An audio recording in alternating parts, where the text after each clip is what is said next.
Olá, bom dia, seja bem-vindo ao programa Opinião, aqui pela sua TV Nova, pela sua TV Cultura. Muito obrigado pela carona matinal, a você companheiro, a você dona de casa. Muito obrigado pelo carinho, pelo privilégio de poder estar entrando à sua casa, comentando sobre diversos temas e a maioria dos temas polêmicos. A gente que está vivendo a Semana da Criança, né? Tivemos programas especiais, cantora lírica, e foi maravilhoso todos esses dias. Olha, muitas vezes as pessoas entram numa briga para brigar de verdade. Há aqueles que, quando se trata de uma briga, preferem correr longe. Eu lembro que na época do colégio, quando alguém dizia para mim, olha, a gente se encontra lá fora, normalmente eu arranjava outra saída ou pulava um muro para ir para casa. Sempre fugia do conflito. Muitas pessoas veem partida de futebol, clubes, como um duelo, uma briga, guerra de torcidas. Quem nunca ouviu falar disso?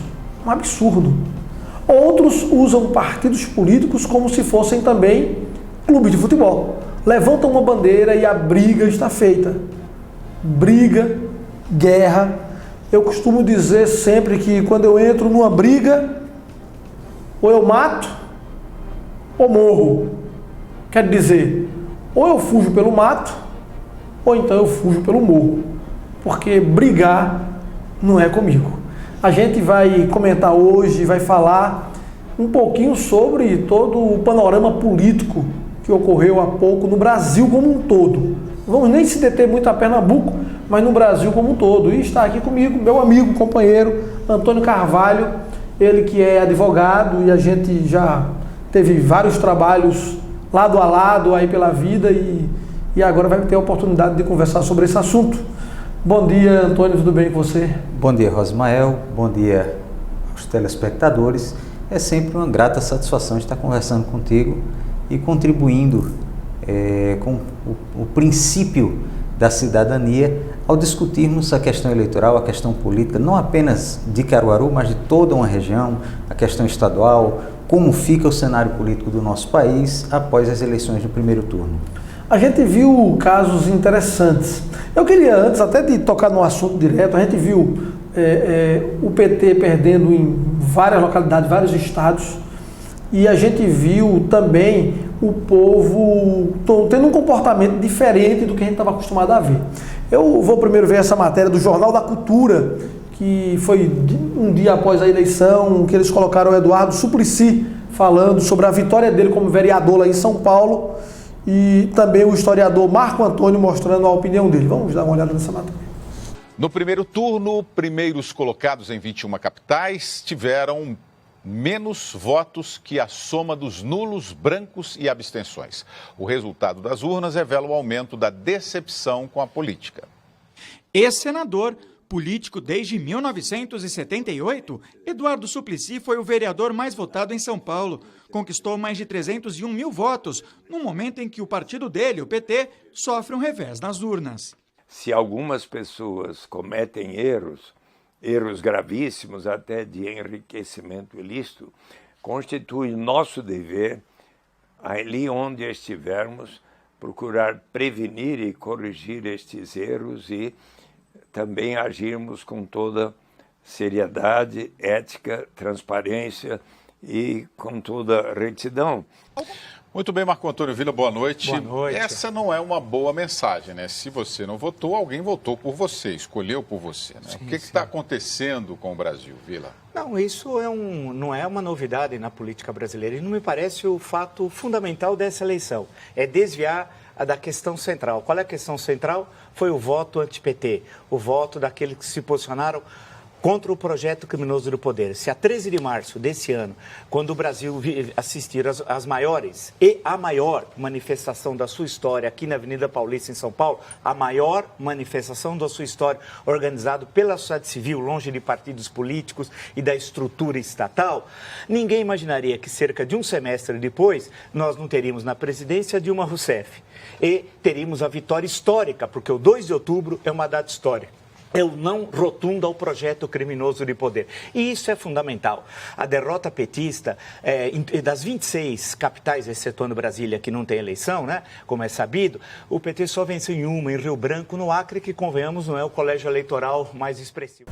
Nós vimos, Antônio, aí nesse cenário político que começou uma ojeriza a nomes, a siglas. Você consegue ver que essa forma com que o Brasil tem usado de N partidos políticos tem sido um problema? Na verdade, a análise que a gente faz parte da premissa de que já há alguns anos as populações de vários países têm demonstrado uma certa ojeriza ao sistema político da forma tradicional. E isso me preocupa, inclusive na fala do historiador Marco Villa. Ele fala em políticos criminosos, em uma situação que, para nós, não soa muito bem. A característica dele, se eu pudesse assim qualificá-lo, seria de um historiador fascista. Essa ojeriza que é passada, e aí não é um fenômeno só brasileiro, só localizado. E aí a gente pode te dar alguns exemplos para que se possa avaliar. O surgimento do Tea Party nos Estados Unidos, que é a direita da direita, é o ente mais conservador da política americana, norte-americana. O surgimento do Podemos na Espanha, do Syriza na Grécia, seriam formas diferentes de se encarar a política e análises diferenciadas da política. Então, esse fenômeno também vem sendo trabalhado no Brasil e a gente tem que ressaltar o papel fundamental que a grande mídia, né, o grande controle político que a mídia vem exercendo ao longo do tempo. Esse ataque frontal aos partidos políticos, na nossa modesta avaliação, coloca em risco o processo democrático. A forma de se estruturar politicamente talvez seja equivocada. Sem dúvida nenhuma, uma reforma política já há algum tempo seria muito bem vista. Mas, de fato, o que a gente tem percebido é que há um ataque frontal com relação ao Partido dos Trabalhadores, com relação ao PT, e esse ataque frontal, de fato, respingou nas urnas. Obviamente, há erros de procedimento em relação ao PT, a gente faz uma avaliação que o PT errou e errou bastante, foi, na minha ótica, não o principal derrotado das eleições do primeiro turno, né? Nessas eleições agora de outubro de 2016, mas o povo em si é o principal derrotado, porque quem faz o discurso da luta anticorrupção elegeu os dois partidos, PMDB e PSDB, como grandes vitoriosos desse pleito do começo de outubro, e esqueceram de fazer a observação que são os dois partidos que mais têm problemas com corrupção. Por isso que eu perguntei a você no início se os partidos, da forma com que vem, ou o modelo político brasileiro está falido. Porque a gente viu um partido altamente corrupto ser escorraçado das urnas, e dois outros partidos altamente corruptos serem louvados na urna. Então o povo, ao mesmo tempo, está conseguindo consagrar pessoas que têm problemas com corrupção e tem denegrido ou chutado outros que têm problema com corrupção. Ora, problema com corrupção não era para levar todos os corruptos para a cadeia? Nós levantamos o seguinte: nessa eleição, o que se viu de fato foi a preocupação não dos partidos políticos. A estrutura político-partidária brasileira está realmente muito fragilizada.